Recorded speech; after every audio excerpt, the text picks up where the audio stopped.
Hello दोस्तों, आज हम ऐसे शख्स की कहानी सुनाने जा रहा हूँ जो अपनी जिंदगी से हार बैठा था। आत्महत्या जैसे ख्याल उसे घेर चुके थे, लेकिन श्रीमद् भगवद गीता के ज्ञान ने न केवल उसे बचाया बल्कि उसकी सोच, आत्मा और कर्म का मार्ग भी बदल दिया।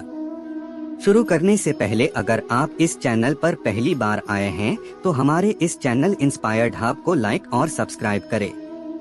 एक बार की बात है, रवि नाम का एक लड़का जो मध्यम वर्गीय परिवार का इकलौता बेटा था। उसके पिता एक सरकारी स्कूल में अध्यापक थे और माँ एक घरेलू महिला। जब रवि 10 साल का था, उसके पिता की एक सड़क दुर्घटना में मृत्यु हो गई। उस दिन से उसके जीवन में अंधेरा छा गया था। उसके माँ ने सिलाई का काम शुरू किया और रवि को पढ़ाई में जोड़े रखा।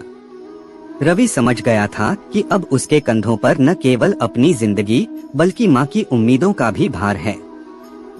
वह बचपन से ही पढ़ाई में होशियार था। उसने ठान लिया था कि वह बड़ा होकर एक दिन अफसर बनेगा, एक ऐसा बेटा जो माँ के सारे दुख मिटा सके।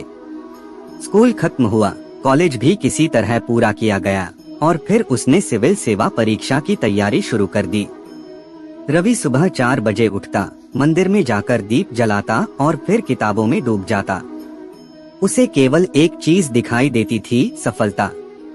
पर पहली बार में असफल हुआ। माँ ने कहा, कोई बात नहीं बेटा, भगवान पर भरोसा रखो। वह फिर जुट गया, पर दूसरी बार भी नतीजा वही निकला।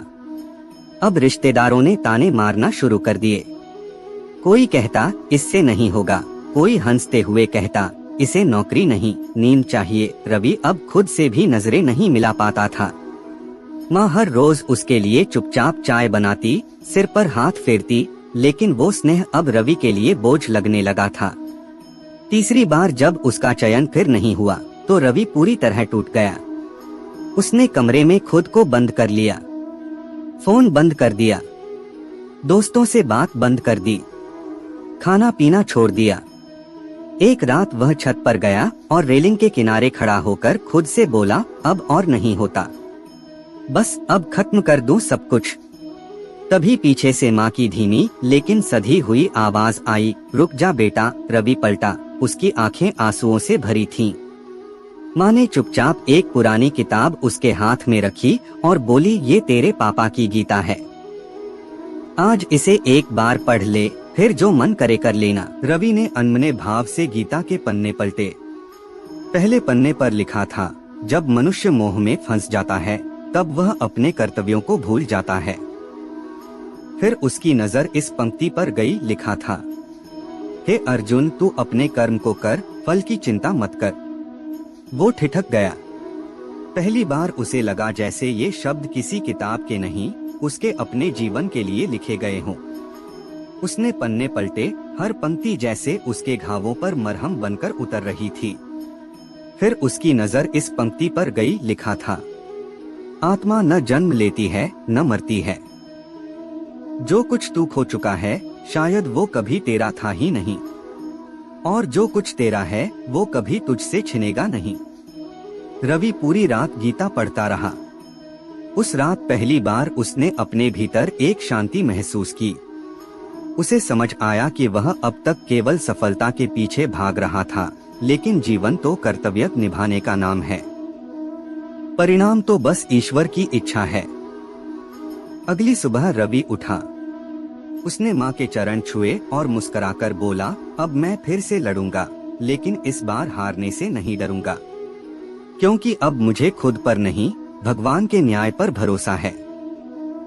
वह फिर से पढ़ने बैठ गया, लेकिन इस बार उसकी आंखों में केवल लक्ष्य नहीं, धैर्य था।